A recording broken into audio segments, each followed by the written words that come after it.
Hi friends, good evening. எல்லோரும் எப்படி இருக்கீங்க?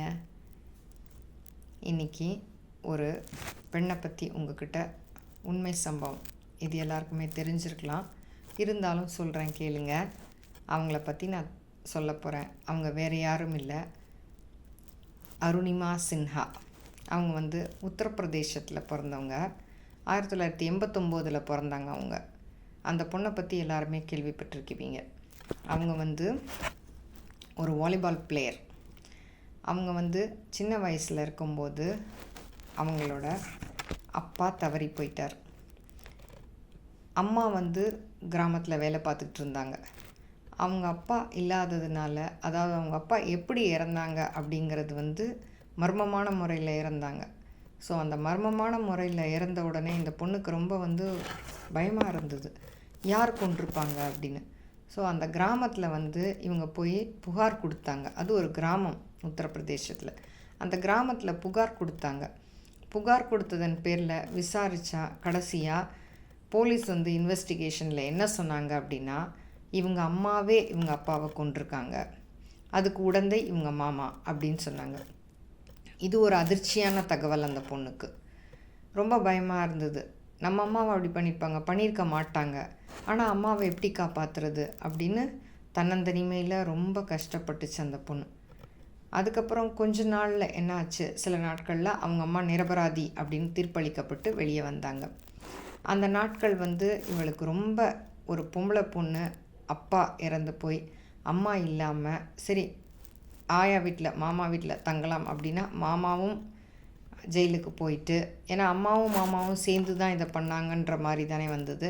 அதனால் மாமாவும் ஜெயிலுக்கு போய் யாருமே இவளுக்கு இல்லாமல் நிராதரவாக இருந்தா இந்த பொண்ணு. இந்த மாதிரி நேரங்களில் என்ன பண்ண முடியும், ரொம்ப கஷ்டப்பட்டா. கடைசியாக அவங்க அம்மா வந்த உடனே இவளுக்கு ஒரு வெறி, எப்படியாவது நம்ம ஏதாவது சாதித்து பெரிய ஆளாகணும். ஏன்னா நம்ம ஒரு நல்ல ஒரு போஸ்ட்லேயோ இல்லை ஒரு பெரிய மினிஸ்டர் பொண்ணு அந்த மாதிரிலாம் இருந்திருந்தோம் அப்படின்னா, இந்த மாதிரிலாம் நேர்ந்தால் உடனே அதுக்கு ஆக்ஷன் எல்லோரும் எடுப்பாங்க. நம்ம ஒரு சாதாரணப்பட்ட பெண், நமக்கு உதவ யாருமே இல்லையே, அதனால் இந்த மாதிரி நிலைமை யாருக்கும் வரக்கூடாது, நம்ம இதுக்கு என்ன பண்ணணும் அப்படின்னு யோசித்தா. நல்லா படித்து பெரிய கவர்மெண்ட் உத்தியோகத்தில் இருந்தோம் அப்படின்னா நல்லாயிருக்கும், நம்மளுக்கு டக்குன்னு எல்லாமே கிடைக்கும் அப்படின்னு யோசித்தா. ஆனால் இந்த பொண்ணுக்கு படிப்பு வராது. அதனால் பழையபடி யோசித்தா என்ன பண்ணலாம் அப்படின்னு. ஸோ ஸ்போர்ட்ஸ் நல்லா விளையாடுவா. ஸ்போர்ட்ஸில் ஏதாவது ஊரில் பெரிய ஆளாக வரணும், நம்ம சாதிக்கணும், அதை வச்சு நம்ம எல்லாமே பண்ணணும் அப்படின்றத மனசில் வைராக்கியத்தோட வாலிபால் ஆட ஆரம்பித்தா. வாலிபாலில் ஸ்டெப் பை ஸ்டெப்பாக டிஸ்ட்ரிக்ட் லெவல், ஸ்டேட் லெவல் அப்படின்னு போயிட்டு கடைசியாக நேஷ்னல் லெவல் பிளேயராக வந்துட்டா. நேஷ்னல் லெவலில் வந்த உடனே, நேஷ்னல் பிளேயர் ஆனவுடனே ஸ்போர்ட்ஸ் கோட்டாவில் ஒரு வேலை தேடிக்கலாம் அப்படின்னு யோசித்து அதுக்கு அப்ளை பண்ணான். அந்த அப்ளை பண்ணும்போது அவளுக்கு டெல்லியிலேருந்து ஒரு வாய்ப்பு கிடைத்தது. அது கால் லெட்டர் வந்திருந்தது டெல்லியிலேருந்து. அந்த கால் லெட்டரில் இவளோட பர்த்டே டேட் தப்பாக இருந்துச்சு. ஸோ நம்மளோட டேட் ஆஃப் பர்த் தப்பாக இருக்கே அப்படின்றதுனால அதை சரி பண்ணுறதுக்கு நம்ம ஃபோன்லாம் பண்ணால் பிரயோஜனப்படாது, கால் லெட்டர் எடுத்துக்கிட்டு டெல்லிக்கே போகலாம் அப்படின்னு முடிவு பண்ணான். போனால் ரிசர்வேஷன் கோச் ட்ரெயினில் ஃபுல்லாக இருந்தது. ஸோ அன்ரிசர்வ்ட் கோச்சில் டெல்லி போகிற ட்ரெயினில் ஏறி உட்காந்துட்டா. அங்கே தான் இவளோட கதை ஆரம்பம்.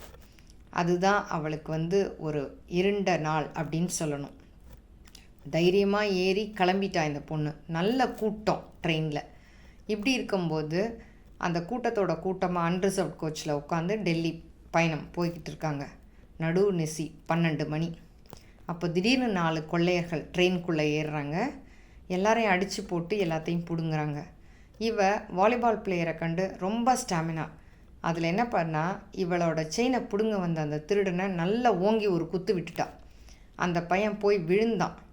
விழுந்ததில் அவன் நல்ல அடி.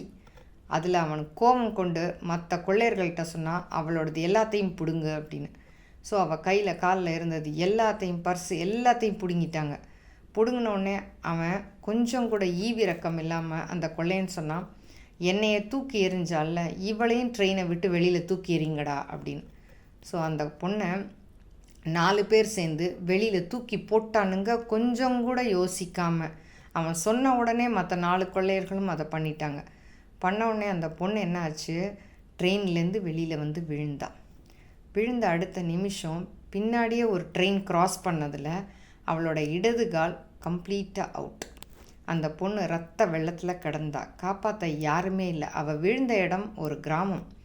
அந்த கிராமத்துக்கிட்ட யாருமே ஆளரவமே இல்லை. நைட்டு பூரா அந்த பொண்ணு அப்படியே கிடந்திருக்கு. அடுத்த நாள் காலையில் சிறுநீர் கழிப்பதற்காக ஒரு சின்ன பையன் அந்த பக்கமாக வந்தான். பார்த்து பயந்து போய் கிராமத்துக்குள்ளே ஓடி போய் 4-5 பேரை கூட்டிகிட்டு வந்தான். அந்த 4-5 பேர் சேர்ந்து இந்த பொண்ணை தூக்கிட்டு போனாங்க. தூக்கிட்டு போயிட்டு பக்கத்தில் உள்ள ரயில்வே ஸ்டேஷனில் விட்டாங்க. ரயில்வே ஸ்டேஷனில் விட்டு அங்கே உடனே அவளை வந்து ஃபஸ்ட் எய்டுக்கு கூட்டிகிட்டு போகலை. அவங்க நிறைய கேள்விகள் கேட்டாங்க. எப்படி ஆச்சு, என்ன ஆச்சு, எல்லாம் இவ சொன்ன உடனே அது வரைக்கும் ரொம்ப பொறுமையாக அந்த ரத்தம் வடிகிற கால்களோடு இதெல்லாம் சொல்லிக்கிட்டு இருக்கா. அவங்களும் மனிதாபிமானமே இல்லாமல் இதெல்லாம் கேட்டுக்கிட்டு இருக்கிறாங்க. எல்லாத்தையும் கேட்டுட்டு அதுக்கப்புறம் இவளோட அக்கா ஹஸ்பண்ட் அவங்களுக்கு தகவல் கொடுக்குறாங்க. தகவல் கொடுத்ததுக்கப்புறம் இவளை பக்கத்தில் உள்ள ஹாஸ்பிட்டலுக்கு கூட்டிகிட்டு போனாங்க. அங்கே டாக்டர் சொல்கிறாங்க, இந்த கால் இவ்வளோ நசுங்கி போனதுனால, அது ராத்திரி பூரா இப்படி இருந்திருக்கிறதுனால வச்சுக்கக்கூடாது, காலை வெட்டி எடுத்துடணும்னு சொல்கிறாங்க. இல்லைனா இவளோட உயிருக்கே ஆபத்துன்னு சொல்கிறாங்க. சரி, அதுக்கு ஏற்பாடு பண்ணலாம் அப்படின்னும்போது அது ஒரு சிறிய மருத்துவமனை. அங்கே வந்து நிறைய வசதிகள் கிடையாது. சர்ஜரிக்கு டாக்டரும் கம்மி, மயக்க மருந்து கூட இல்லை அந்த ஹாஸ்பிட்டலில். இந்த பொண்ணு சொல்கிறா, ராத்திரி பூரா நான் இவ்வளோ வலியோடு இருந்தேன், மயக்க மருந்தும் எதுவும் தேவையில்லை, அப்படியே செய்யுங்க அப்படின்னு சொல்கிறா. அப்படியே ஆப்ரேஷனை பண்ணலாம் அப்படின்ட்டு ரொம்ப யோசிக்கிறாங்க. இருந்தாலும் அப்படியே ஆப்ரேஷன் செய்யப்பட்டது. காலை வெட்டி எடுத்துட்டாங்க. இவ்வளவுக்கும் இந்த பொண்ணு பொறுத்துக்கிட்டு இருந்திருக்கா. இதுக்கப்புறம் என்ன ஆச்சுன்னா, இவங்க அக்கா மாமா வந்திருக்காங்க. இந்த தகவல் கேட்டு வந்தாங்க. அவங்க என்ன பண்ணாங்க, அவரை ரொம்ப கோபம் அடைஞ்சு, ஒரு மயக்க மருந்து கூட இல்லையா, இப்படியா, இந்த பொண்ணு யார் தெரியுமா, நேஷ்னல் வாலிபால் பிளேயர்னு சத்தம் போட்டு மீடியாவை கூப்பிட்டு இருக்கதெல்லாம் சொல்லிட்டார். சொன்ன உடனே காட்டுத்தீ போல் விஷயம் பரவிடுச்சு. அது எலெக்ஷன் டைம். அந்த பொண்ணுக்கு இதுதான் ஒரு நல்ல தருணம்னு நினைக்கலாம். ஏன்னா ஒரு இருண்ட இதுக்கப்புறம் ஒரு நல்ல தருணமாக அந்த பொண்ணுக்கு கிடச்சிச்சு.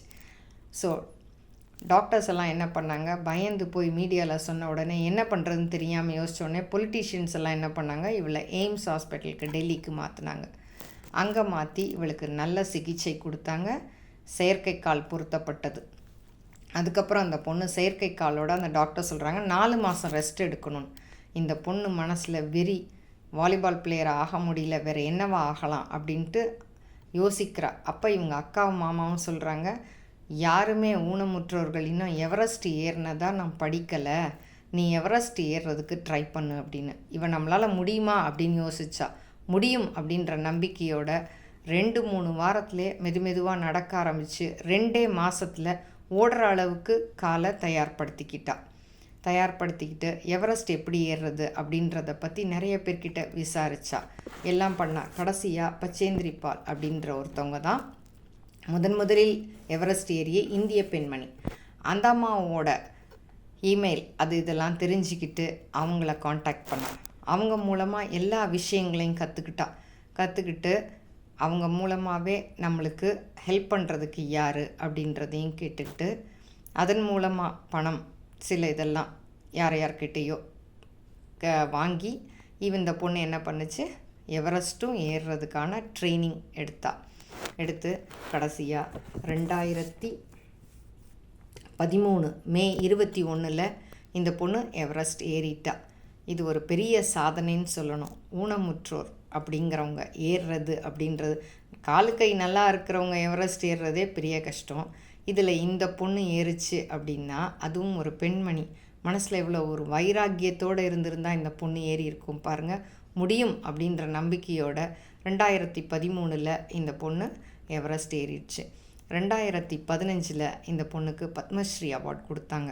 2014 இந்த பொண்ணு என்னைய மாதிரியே ஊனமுற்றோர்கள் எல்லாம் கஷ்டப்படக்கூடாது, எல்லாருக்கும் நம்ம ஒரு ஸ்போர்ட்ஸ் அகாடமி ஆரம்பிக்கணும்னு ஆரம்பிச்சிச்சு.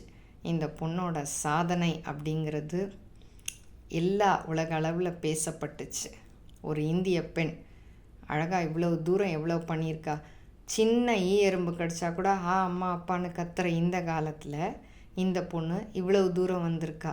ஏன் நம்மளாலலாம் முடியக்கூடாது? கடவுள் எல்லாத்தையும் நம்மளுக்கு நல்லா கொடுத்துருக்குறாரு இல்லையா?